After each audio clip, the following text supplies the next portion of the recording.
Hello everybody, it's Monika Wahi, Library College lecturer for statistics. We're on to section 1.3, Introduction to Experimental Design. And here are your learning objectives. So at the end of this lecture, you should be able to first state the steps of conducting a statistical study, and then select one step of developing a statistical study and state the reason for the step. You should be able to name one common mistake that can introduce bias into a survey and give an example. You should be able to explain what a lurking variable is and give an example of that. And you should be able to define what a completely randomized experiment is. So let's get started.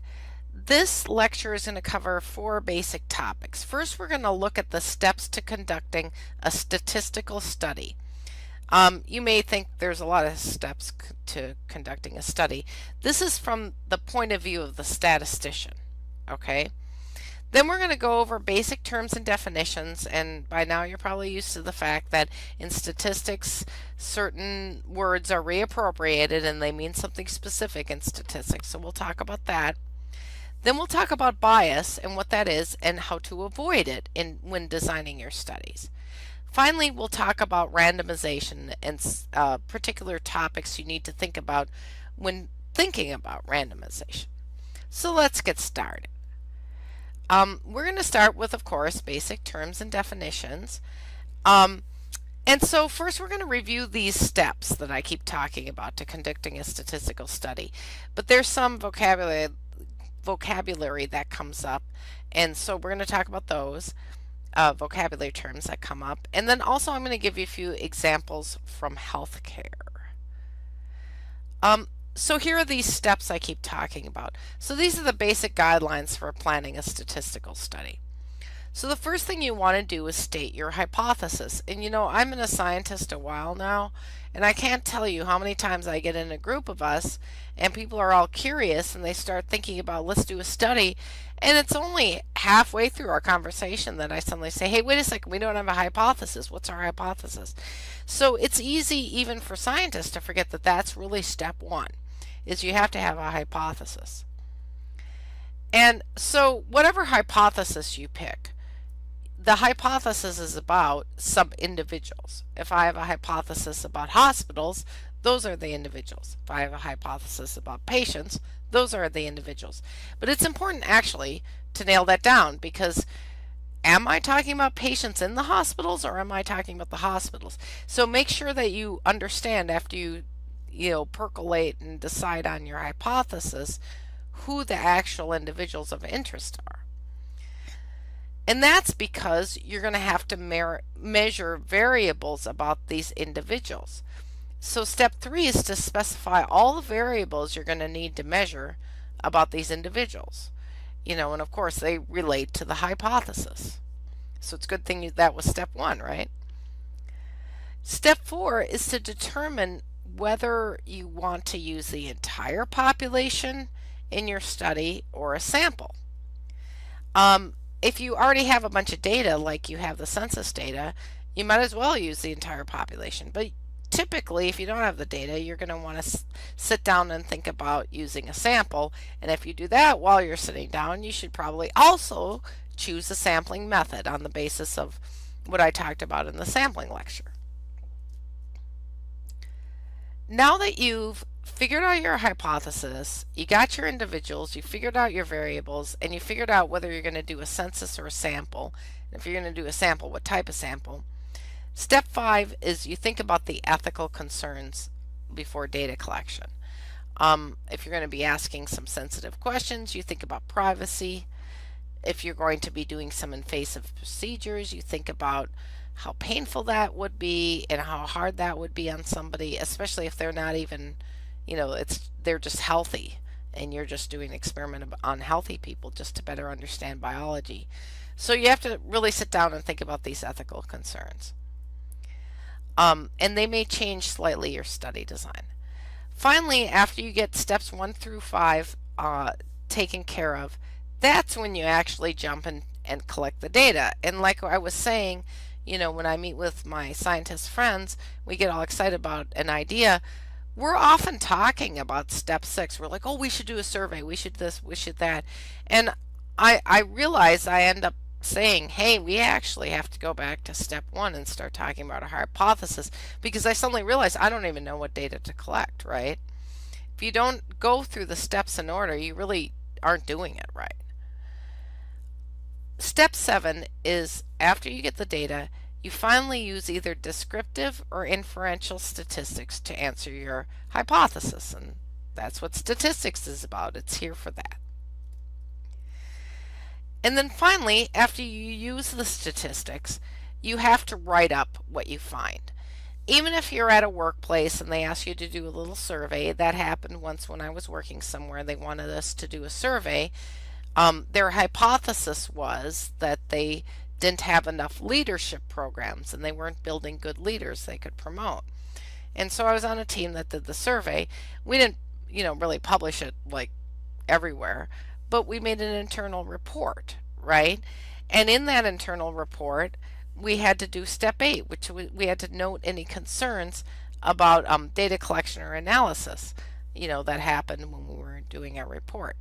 And we also had to make recommendations for future studies, or if you wanted to study this in future groups of employees.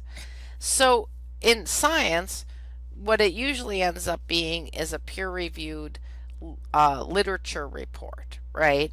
Is you do a scientific study, maybe you get a grant, and then you do all these steps, and then step 8 is where you actually prepare a journal publication. And in that, you have to know any concerns about your data collection or analysis, anything that might have gone wrong or not gone exactly the way you planned, or something you need to take into account to really properly interpret what the study found. You also want to make recommendations for future studies, especially if you screwed something up, or especially if you answered a really good question. There's no reason to perseverate on that question. Why don't we move forward and ask the next one? Now, these are a lot of steps to remember, so I'm going to help you try to remember them in sort of clumps.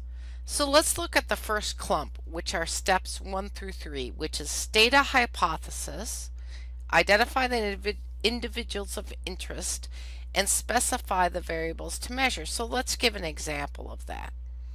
So let's say our hypothesis was air pollution causes asthma in children who live in urban settings. That's how we'd state it, or we could state it as a research question like, does air pollution cause asthma in children who live in urban settings? And so in that case, the individuals would be children in urban settings. And the variables we'd have to measure are air pollution at least, and asthma at least. And of course, we'd want to know more things about these individuals, these children. We'd probably measure their income and where exactly they were living and how old they were and if they were male or female and these kind of things. But that just kind of helps you think about the first 3 steps together. Now let's think about the second 3 steps together, 4, 5, and 6, which is determine if you're going to use a population or sample, and if it's a sample, pick the sampling method, look at the ethical concerns, and then actually collect the data. So when you do that, you can either quote unquote collect data, like by using existing data, by downloading data from the census, or like at Medicare, they have data sets available that are de-identified, so you don't know who exactly is in there.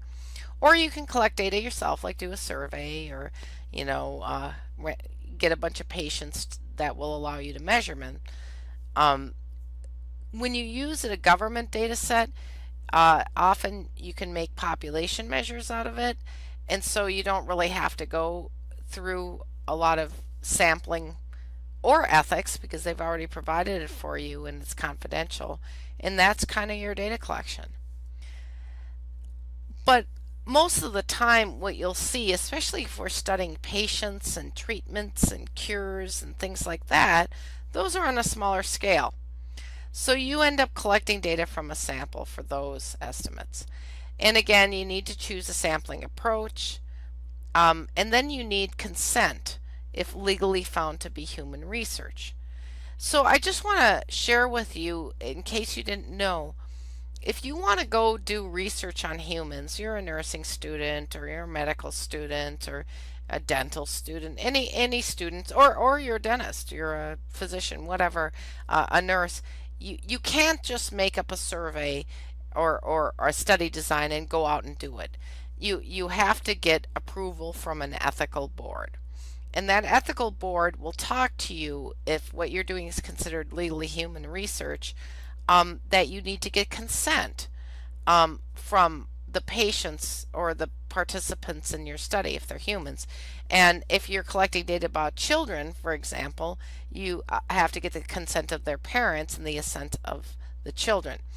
And in the United States, the way we have it set up, it's called an Institutional Review Board for the Protection of Human Subjects in Research, or the short answer is IRB. And so I just want to make sure that if you ever do design a study that you know about this IRB thing and you realize you have to go through this ethical board and make sure that they're cool with it, before you can move on to the next step of designing a statistical study. All right, finally we're on to the last clump of steps, which is 7 and 8, right? So that's using descriptive or inferential statistics to answer your hypothesis. In 6 you collected the data, now we're going to do the statistics. And then step 8 is noting any concerns about your data collection or analysis and making recommendations for future studies. So you can kind of imagine this is where we're sitting in our offices and writing up our research, whether we're writing an internal report to our bosses or we're writing for the scientific literature to publish for everybody. So at this point, I just want to remind you that it matters whether you picked a census or a sample for your study design, because if you picked a census, you're going to do a certain kind of analysis, and if you picked a sample, you're going to do a different kind of analysis and statistics. So again, that all kind of cycles back to your study design. And what's important here is I want to talk to you about the two different main types of studies. Now within these two categories you have different subtypes, but these are the two main types that you can have. The first is called an experiment. An experiment is where a treatment or intervention is deliberately assigned to the individuals. So you can kind of imagine that if you enter a study and they assign you to take a drug in the study that you weren't taking before, that would be an experiment. But another thing could happen, I mean, you could do this to individuals, you could do it to animals, but you could do it, I keep giving the example of hospitals. We could choose some hospitals and say, hey, you need to try a new policy as the intervention. And that was assigned by the researcher, so that makes this an experiment. And the reason why we have experiments is sometimes you need them. The purpose is to study the possible effect of the treatment or the intervention on the variables measured. And so that's one option you can do, is have an experimental study where the researcher assigns the individuals to do certain things in the study. There's another kind of study, the other kind, which is called observational. And the way you can think about it is, in experiment, the researcher does something. They intervene, they give a treatment, right? But in observational, the researcher doesn't do that. The researcher just observes.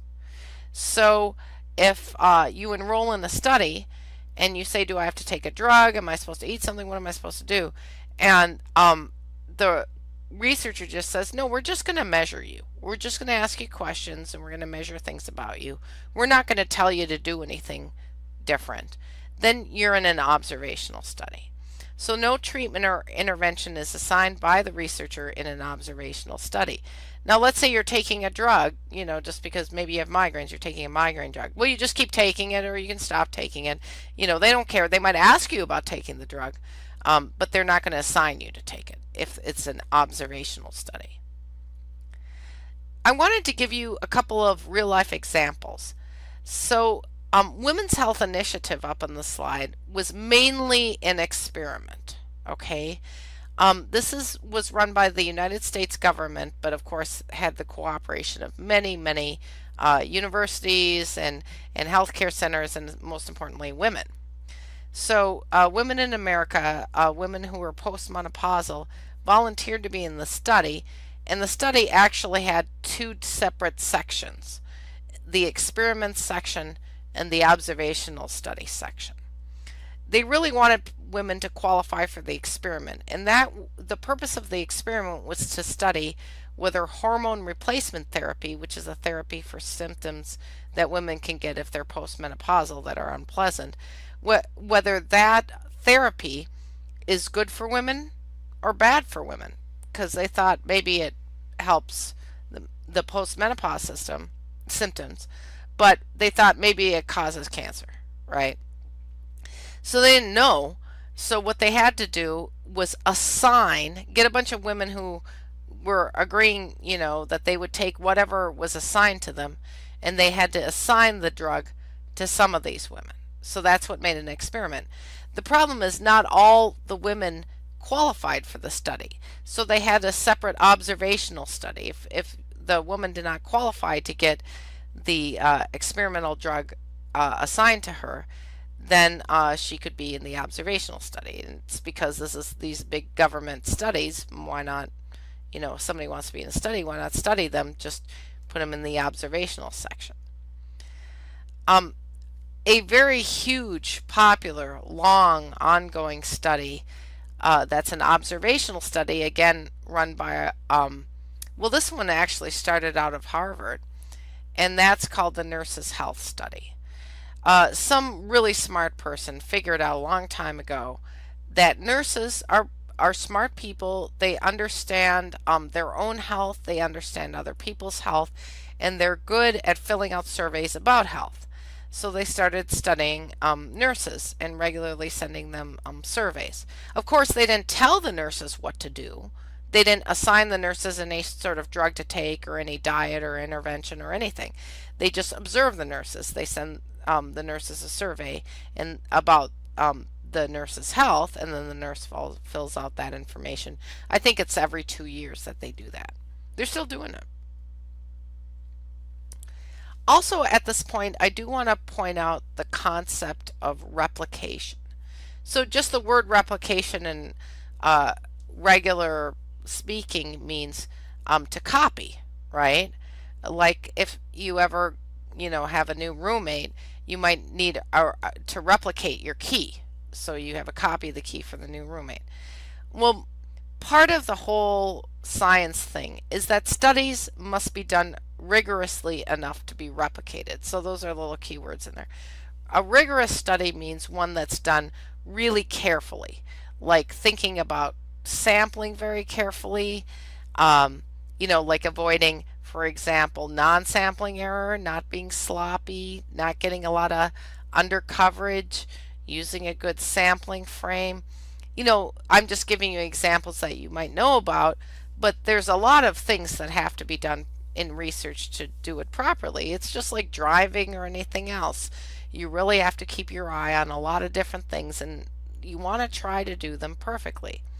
And the main reason why you want to do that is if somebody tries to do the same experiment you did, or roughly the same experiment you did, because you can't do exactly the same, right? If I study this hospital over here and somebody wants to study that hospital over there, well, they're going to get different people in there, right?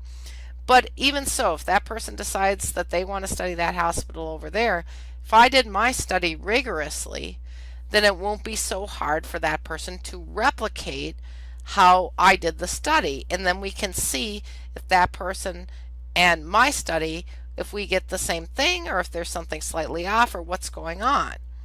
And so replicating the results of both observational studies and experiments is necessary for science to progress. So you'll know that a lot of experiments are done on drugs before they can be approved to be given to everybody, because they can't just do one study, they have to replicate it to make sure that the findings are all sort of coming in about the same and that we can deduce some information about it. You really just don't want to rely on one study for your findings. So I just went over several steps that we need to follow when we're doing a statistical study, and we actually have to follow them in order. And you also have to determine the type of study you're doing, as an experiment or observational study. And there's a ton of study decisions you have to make. So you got to keep that in mind. Now we're going to talk about avoiding bias in specifically survey design. Now you can do a lot of different kinds of studies, but let's just talk about surveys because that happens a lot in nursing. Nurses interact with patients a lot and with the community, with each other, and often they gather information about those interactions or attitudes or how the healthcare system functions by using a survey. So surveys can provide a lot of useful information, but it's important that at all aspects of survey design and administration, when you're giving it, you got to think about minimizing bias and trying to get a representative sample, trying to get accurate measurements, and so several considerations should be made. You want to think about non-response and also voluntary response, okay? So I talked a lot about sampling in the previous lecture, but just because you invite someone to participate in your study, like maybe you're doing systematic sampling and every third patient you ask, would you like to fill out a survey? That doesn't mean they're gonna, right? And so if that person says no thank you, even though they were sampled, that's called non-response. So if I was helping you with a survey and you said, hey, I was getting a lot of non-response, I would look at the proportion. If you approached 100 people and 80 said no, that's only a 20% response rate and an 80% non-response rate. If many people are refusing your survey, the few who actually complete it are likely to have a biased opinion. I've noticed this in situations where things are really bad. Okay, like I remember going to a subway station and it was flooded and it was really in a bad situation. And there was a man handing out surveys from the transportation authority. And he was like, please take my survey, please take my survey. And everybody was waving past him. They didn't want to grab his survey. Well, you know me, I got a bleeding heart for surveys. So I took his survey and I filled it out. I think the transportation authority's not so bad, right? I lived in Florida. There's no transportation there, right? So, and here in Massachusetts, we got a great transportation system, even if it's flooded or doesn't work half the time, right? It's way better than not having one. Well, I'm not the only one who grabbed a survey. A bunch of nice Pollyannas like me grabbed a survey. So probably the transit authority thinks that everybody loves the subway when everybody was waving past this poor guy because they were so disgusted because the station was flooded, right? So if so many people are refusing your survey, a high proportion, the few people who actually fill it out are going to be kind of weird, probably like me. You're going to get a bunch of happy people when most of the people who said no might be sad people. And so the reason they may not be completing your survey may have to do with how they feel about your topic. This is not just in terms of satisfaction. Let's say you want to talk about how many drinks per night somebody has. Okay? Do you think a lot of people who are struggling with alcoholism are going to want to fill out that survey? How about illegal drugs or other illegal activity? People who are into that, they don't always feel so good about talking about it. And so, you might get a few people to fill out your survey, but those are not necessarily the people who are engaging in the behaviors. So, the fact that we have the freedom to choose whether or not we want to be in a survey is great. But from a researcher standpoint is you have to be careful. If you get low response rates, you need to ask yourself who's not responding and, am I missing a good share of opinion there? And then when you get people who do respond, you got to be careful with that too. Respondents may lie on purpose. If you've got a pretty cool survey, but you suddenly ask a question that's too personal, people might just lie. If you ask maybe students, you're doing a student, maybe a satisfaction survey with how the front desk runs a dorm or something, if you ask a question, have you ever cheated on a test? Everybody's probably going to say no. Also, if you ask a question where people don't really know the answer offhand, they're not going to put it. Like if you ask somebody, when you ask some kid who's been living in a house forever, when your parents bought that house, how much did it cost? I mean, they're not going to know. Maybe they'll know, but probably not. And so you want to be careful when you design your questions that you're not asking anything that's so personal everybody's going to lie about it, or that you're not asking a question that even if people try to be accurate, they're probably not going to give you the right answer because it's just too hard to think about. Respondents also to surveys may lie without meaning to, like inadvertently. Um, Again, if you ask a question about something that happened really a long time ago, they're not probably going to get it right. This is called recall bias. Like how like you can look back at a time in your life, like especially if you went through something really harsh, like if you were a part of a sports team and you went to state and it was really tough then. Um, you don't remember the tough part, right? You sit around singing, your sports songs and you say, hey, that was awesome. Well, that's recall bias, right? Because after winning state, everything looks rosy. But, on the bus there, it really wasn't that easy. So, people tend to have recall bias. It's influenced by events that have happened since the original event.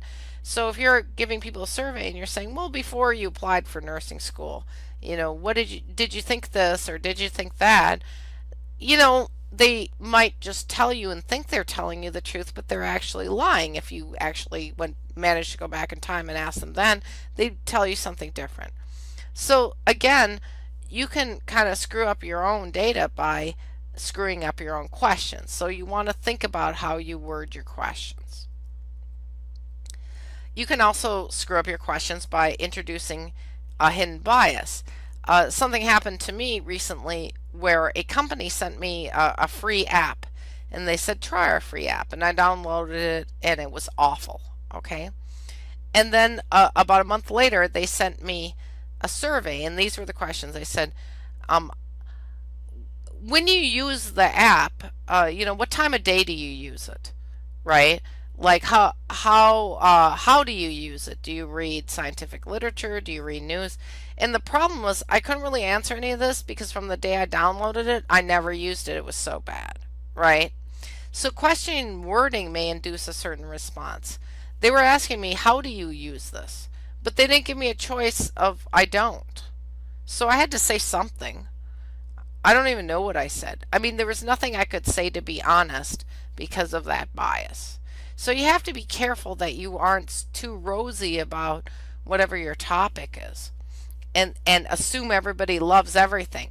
I mean, you've got to put out questions like, are you even using the software? Did you have any problems with the software, right? Just assuming they're using it and liking it and using it, like it's supposed to be used is a big assumption. Order of questions and other wording may induce a certain response. And you'll see this a lot if you take a public opinion poll. I used to do a lot of polling. We'd ask questions like, how likely are you to vote for candidate X? Very likely, somewhat likely, somewhat unlikely, and not at all likely. And people would say, I don't know, not at all likely.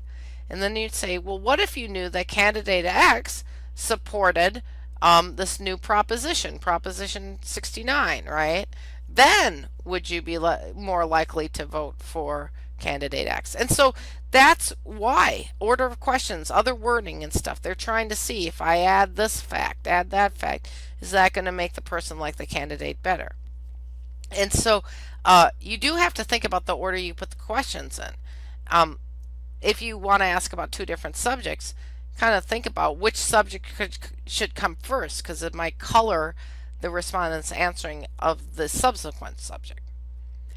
And also on the slide, I wanted to point out that the scales of questions may not accurately measure responses. Do your feelings always fit on a scale from 1 to 5? Well, Yelp's kind of figured it out. If people's feelings about restaurants tend to fit on a scale of 1 to 5, I'd have a lot of trouble filling that out if they gave me a scale of 1 to 17, right? But sometimes people have more granular feelings about things. Maybe they need a longer scale, 1 to 7. You'll see a lot of pain scales where they offer more than just 5 choices because probably pain can maybe go from 1 to 7 or 1 to 10. So think about your scales when you're creating these questions because that's your choice if you're designing the study. Another point to be made is the influence of the interviewer. Now, we don't have as much interviewing going on these days because we have the internet where we can do anonymous surveys and people just fill them out, self-report. We have robophones that you can call, robocall, and using an automated voice that's obviously not a person, you can get survey data. But there's always situations where you actually have to interview people, especially if somebody's really sick in bed and you have to show up there, you have to talk to them. And so even on the phone, you have to interview people and they can hear your voice, right? So you got to think about when you're pairing up whoever's being interviewed with whoever's interviewing. I've found that it's best to have the interviewer come from the same population as the research participant in general. The only time that can be a problem is if they're from the same community and there's a privacy issue. But it can be very helpful for the most part, not always, to have your interviewers be actually from the population that you would be studying, from the individuals that you would be studying. So, for instance, if you need to interview a bunch of young African American, like some African American teenage men, like I recently saw a study on how healthcare in the United States really isn't suited for them and it needs to improve. It needs to better cater to this population. Well, let's say you wanted to better understand that. The best thing would be is to hire a young African American male and train him on how to be a good interviewer and to be a good data collector because you'll probably get the best data that way. On the other hand, let's think of different ways that that could go. You could take a person who is older, who is maybe of a different race, and maybe that would change how this young African American male would respond to this interviewer. I mean, the interviewer could be like, in many ways, like the respondent, but the respondent's perception might change then how they answer. All verbal and nonverbal influences matter. Clothing, the setting that the person's being interviewed in. And so I'm not saying there's really a solution to all this. I'm just saying make some good decisions. Like I remember working on a data set where there were some questions that had been asked about some older men about their sexual function, and the data looked funny to me, and the statistician who was there during data collection told me that they had chosen young female nursing students to interview these elder men about their sexual habits, and I just said, that might be subject to interviewer influence. And then you, of course, have to worry about vague wording. Just because it looks clear to you doesn't mean it looks clear to everyone. There are simple ways of avoiding vague terms in a survey. When you can, just put a number on it. So instead of asking a person if they've waited a long time in the waiting room, you can say more than 10 minutes. You can say exactly like within the last month have you done a certain activity, or within the next year do you expect to change schools or whatever. And so try to, wherever you can, use numbers or something very specific. Instead of go to the clinic, go to the public health clinic at this particular corner or whatever. And then you're going to get some pretty accurate information. But sometimes you're stuck using vague terms because you're studying vague terms, right? I was doing a study of controllable lifestyle, attitudes towards controllable lifestyle in medical students. So we ask this question: how important is having a controllable lifestyle to you in your future career? Well, what does that mean? That's pretty vague. So what we did is we used this grounding, this anchoring language. We added the sentence: a controllable lifestyle is defined as one that allows the physician to control the number of hours devoted to practicing his or her specialty. So even though we were talking about something kind of waffly and watery and loosey-goosey like controllable lifestyle, who knows what that means? And that's not to say that that sentence could be interpreted differently by people. It certainly is. But if you're stuck with vague wording, try to put some grounding language in it so everybody's at least sort of led in the same direction with their thought before they answer the question. Now, I want to also point out, you probably have noticed there's all these issues you have to think about when doing surveys. There's this other issue called the lurking variable. Well, lurk means to sneak around, behind the scenes, right? Behind the scenes.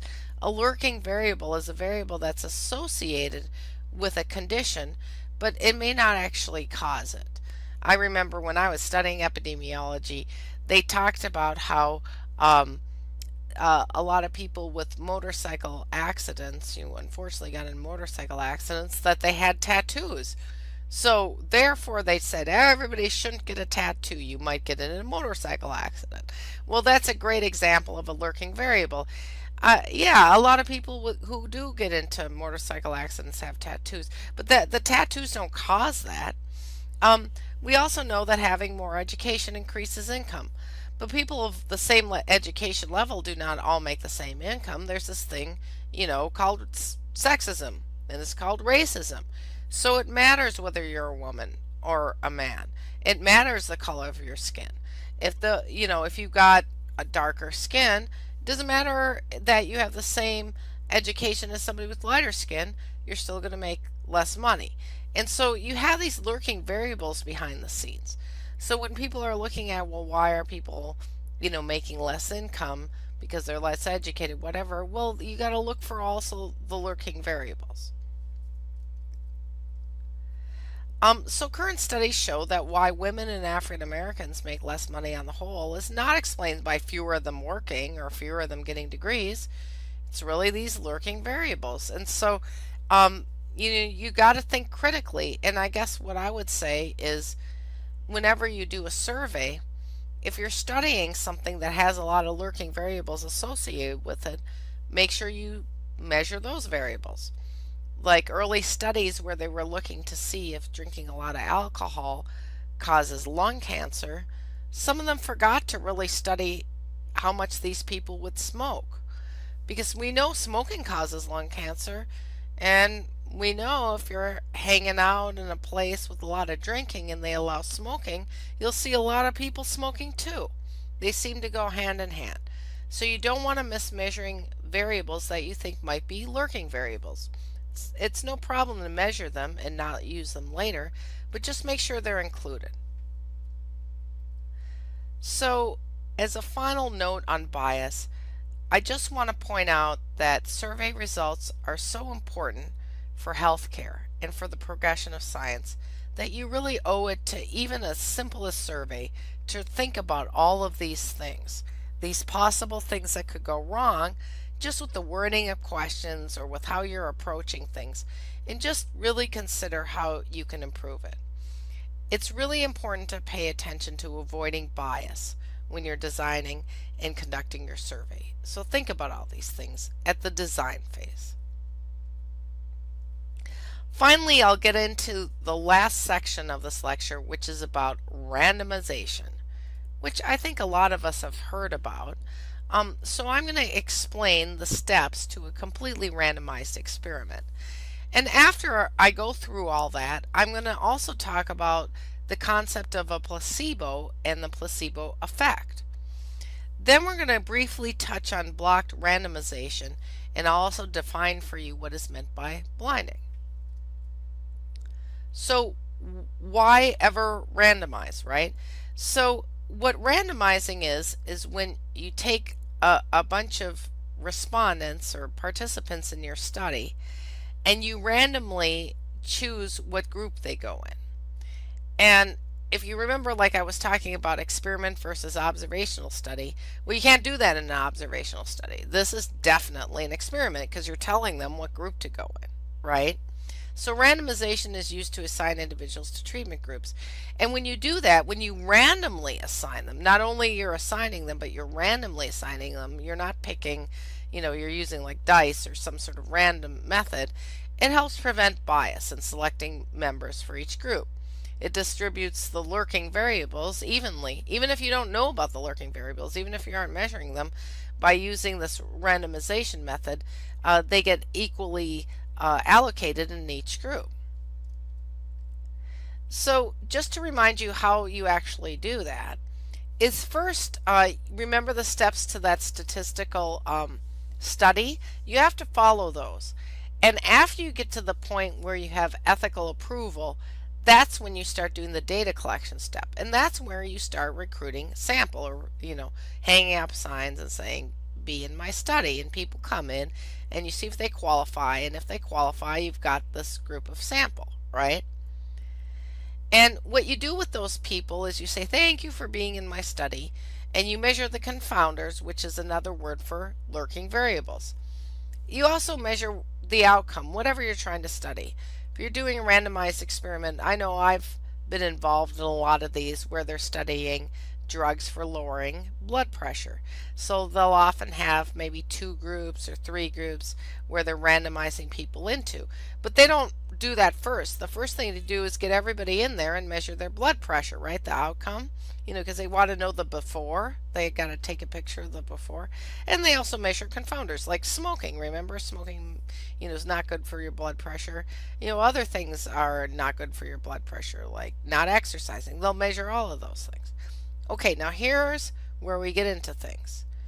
That's when the whole randomization happens. I show this picture of a die, but we usually use a computer for it. So we got all these people together, and now, randomly we put them in different groups. And in this example on the slide, we're just going to pretend that there's 2 groups. And in fact, we can't really study blood pressure on the slide because we're going to give one group treatment and the other group placebo, which is an inactive treatment. It's fake. It doesn't work. Of course, the treatment and the placebo are going to look the same to the people taking it, or we're going to fool them. They won't know. But the reason why in real life you can't do that with a blood pressure study today is we know that high blood pressure is really bad for you. So it's really unethical to give somebody a placebo. You got to give them some sort of drug to lower their blood pressure. So usually when we do studies like this on blood pressure now, new blood pressure drugs, group A is treatment and group B is old treatment. Like they usually take a new treatment and give it to group A and an old treatment to group B to see if they can find just a better treatment. But if we were talking about something like Alzheimer's, especially late stage Alzheimer's, there's no treatment, okay? And so what's on the slide here, group A that gets treatment and group B which gets this sham pill, this placebo, that would be ethical then. But let's just cross our fingers that someday that's not ethical anymore and that we do get a treatment, right? Okay, so after you put them in the 2 groups, what's sort of missing from the slide is time passes. People in group A take whatever they're supposed to take, their treatment.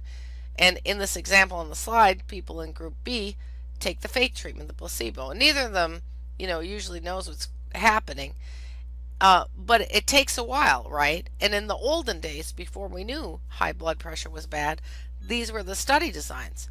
And this is what ended up happening, is that you would see at the beginning where they measured the confounders and the outcome, everybody had high blood pressure. They all looked the same. But after treatment, group A would go down, whereas group B would go down a little bit from the placebo effect, which I'll explain on the next slide. But that's how we learned that you can make blood pressure go down with these different pills. Finally, after that time passed, it could be 6 weeks, it could be years, however long that took, after that passed, when it was over, we'd measure again the confounders because they could have changed, and the outcome, which in my example was blood pressure, or how serious somebody's Alzheimer's disease would be if we were doing that. So I promised you on the last slide that I'd talk to you about more about what a placebo is and a placebo effect. Found this great picture of old placebos from the National Institutes of Health. So a placebo is this fake drug that's given, and it's actually kind of hard to make placebos. Just imagine a drug you may need to take, maybe even Excedrin or something like that. Imagine we had to study Excedrin. We'd have to make a fake Excedrin that tasted like it and looked like it, because then otherwise the people who are randomized to the placebo group would be able to totally tell that they were in the placebo group, and that's not good to do. So the reason why you need a placebo is there's this thing called the placebo effect, and that occurs when there is no treatment, but the participant assumes she is receiving treatment and responds favorably. Now, sometimes I talk about one of my favorite epidemiologist comedians, Ben Goldacre. He reported in one of his TED Talks about a study where everybody they enrolled, they didn't have a disease, right? I guess they had a mild disease. And they told everybody either they were going to give them nothing, or they were going to give them a pill that's a placebo, it doesn't do anything, or they were going to give them an injection that's a placebo injection and it doesn't do anything. And what they found is, of the three groups, the people who got the injection did the best.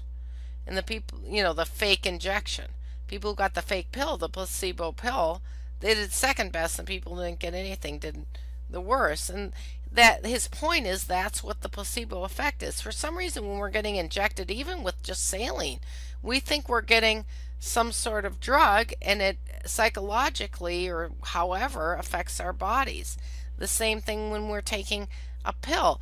I don't know if you've ever seen kids, saying, "Oh, I need medicine, I need medicine," and then the parent gives them an M&M, right? They think it's a pill, they're happy with it. But actually, the placebo effect can cause real effects on your health. It can make you feel better just because you think you're taking a drug. And so that's why it's super important to include a placebo group if you don't have a comparison group like I described with blood pressure in all your studies. Because if you just have one group where they're taking it, they'll all say it's good. They would say it's good if it was water, right? So the placebo is given to what's called a control group, and they receive the placebo. Now, if you're studying like acupuncture, you can't really give a placebo acupuncture. So what they'll do is they'll sort of hang up a little curtain and kind of tap you, and you don't know whether you're getting real, or it's called sham acupuncture. The other things have to happen like that when you're studying these interventions that aren't pills. Those are called attention controls, right? Where we have like a sham acupuncture. So in any case, you've got to think about this, because you need a control or comparison group that's fair whenever you're testing in an experiment, in a randomized experiment, a new thing. I promised you I'd talk a little bit about blocked randomization. I won't get much into it, but sometimes when you go to randomize, right, you get this whole group of people, they're all about the same, but you're going to split them into group A and group B. One's going to get maybe a drug and the other's maybe going to get the placebo. Sometimes you get worried that the groups are going to be unbalanced with respect to a particular lurking variable. In blood pressure, we'd always care about smoking. We want the equal amount of smokers in each group.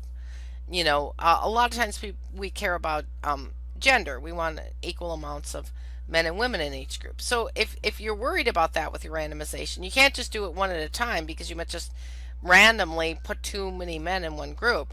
So what you have to do is block randomization. So see, I drew all these blocks on the screen, and you'll see that there's nobody in them. They're just blank. I just put XXX. So this is before you do your study. You have these blank blocks. And what you do is, as you enroll those people, remember you have to measure them and make sure that they qualify for the study. As you get them in, you can just write them in the blocks, right? So here I just put their fake initials.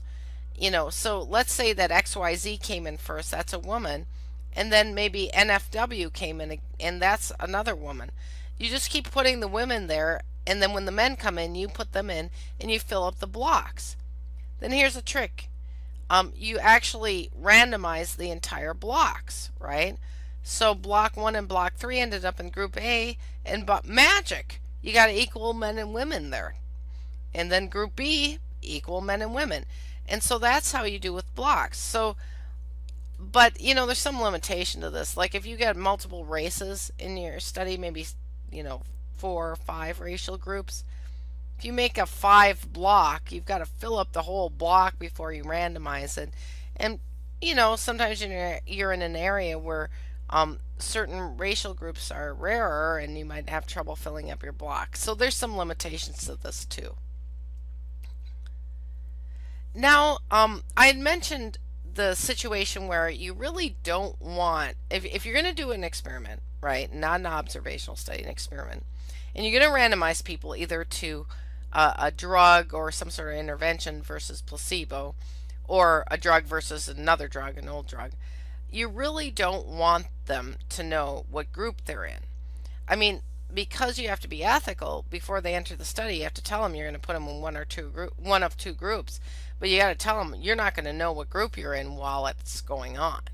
So blinding is where any person is deliberately not told of the treatment assignment. So he or she is not biased in reporting study information. And it actually doesn't have to just be the participant in the study. It can be research staff. Like the most common one is a participant is blinded to treatment or placebo.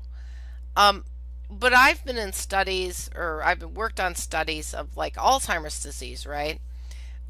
Well, they want to take the patients or the participants in the study who might have Alzheimer's disease and look at their image, an MRI of their head, and often they'll have also a neurologist interview them. They'll also see a neuropsychologist, and they often want those 3 different groups, the imaging group, the neuropsychology group, and the neurology group, not to know about each other's opinion of this particular patient. So they'll blind them to each other's opinion. So blinding is much more complicated than just blinding the participant to whether or not they're in placebo or they're in a drug group.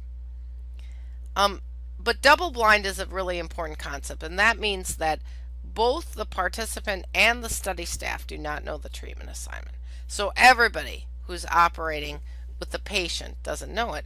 So you're probably thinking that's really pretty serious, right? Like what if that person gets sick and goes to the emergency room and they're taking an experimental drug, or they could be taking placebo, who knows what they're taking? Well, in that case, what happens is there's an unblinding procedure. There just has to be as part of ethics. It's already set up in the study. If somebody goes to the emergency room, there's a person that can be called to unblind the participant who's now a patient. And once they're unblind, they learn what they were taking. Even if they were taking placebo, the whole thing's over, right? Even the study staff learn. It's just a fact of life. It has to happen sometimes. But for the most part, what we try to do is keep things double blind because it makes things the least biased and the most fair. So to end this section on randomization, the purpose of randomization, why we go through all this when we're testing treatments especially, is that it's used to reduce bias. And especially if you have a particular variable you're concerned about, like gender, or like we were talking about race, or smoking status, you can use a blocked randomization to even out each group. And then blinding further prevents bias, right? Because people don't know what they're taking and the study staff don't know what they're giving them. And the reason why you have to really think about blinding is the placebo effect is necessary to take into account. You're always going to get the placebo effect every time you give somebody something. So you've got to account for that in your study design. So in conclusion, I went over the steps to conducting a statistical study in order and kind of gave you tips on how to remember that. We looked at some basic terms and definitions, and we talked about how to avoid bias in survey design because there's a lot of different considerations. And finally, we talked more in depth about specifically about randomization in experiments. All right, now you know a lot, maybe too much. I hope you enjoyed my lecture.